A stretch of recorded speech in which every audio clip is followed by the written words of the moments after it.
ne phen adua thati bejet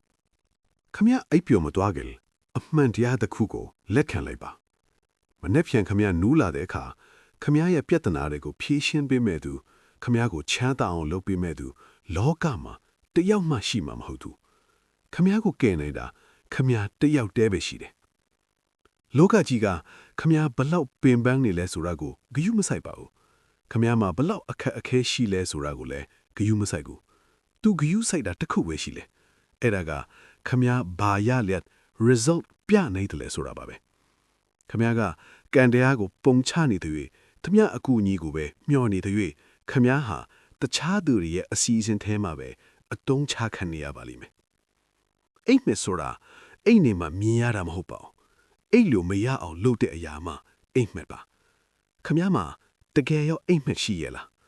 ခမ ्या ရချင်တဲ့ဘဝခမ ्या ရချင်တဲ့စီးပွားရေးအတွက်ခမ ्या ဒီနေ့ဘာတွေစတိခဲ့လဲအောင်မြင်မှုဆိုတာတန်ဖိုးပေးဆက်လာပါတယ်ခမ ्या ကပျော်ပါခြင်းတယ်အေးအေးဆေးဆေးနေခြင်းတယ်ဒါပေမဲ့ချမ်းသာခြင်းတယ်ဆိုရင်တော့ခမ ्या ကိုလိမ့်နေတာပါပဲဒီညခမ ्या ရဲ့ပျော်ညံ့မှုတွေကိုဒီနေရာမှာတင်တပ်ပစ်ခဲ့ပါမနေ့ကခမ ्या နိုးရတဲ့အခါအကြောင်းပြတတ်တဲ့သူမဟုတ်ပဲအဖြေရှာတတ်တဲ့သူအဖြစ်နိုးထလာပါခမ ्या ရဲ့စီးပွားရေးခမ ्या ရဲ့ဘဝ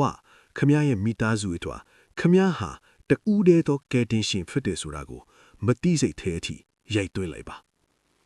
အိပ်ပျော်မသွားခင်ခမ ्या ကိုခမ ्या အမှန်အတိုင်းဖြေးကြည့်ပါတကယ်လို့ခမ ्या ဒီနေ့ပဲတည်သွားခဲ့ရင်ခမ ्या ရဲ့ဘဝမှာနောင်တမရပဲဂုံယူနိုင်မဲ့အရာတစ်ခုခုလုပ်ခဲ့ပြီးပြီလားအဖြေမရှိသေးရင်မနေ့ဖြန်ဟာခမ ्या အတွက်နောက်ဆုံးအခွင့်အရေးပဲလို့သတ်မှတ်ပြီးအလုပ်လုပ်ပါ success mindset mm နဲ့အတူအောင်မြင်မှုစီအပြင်းအထန်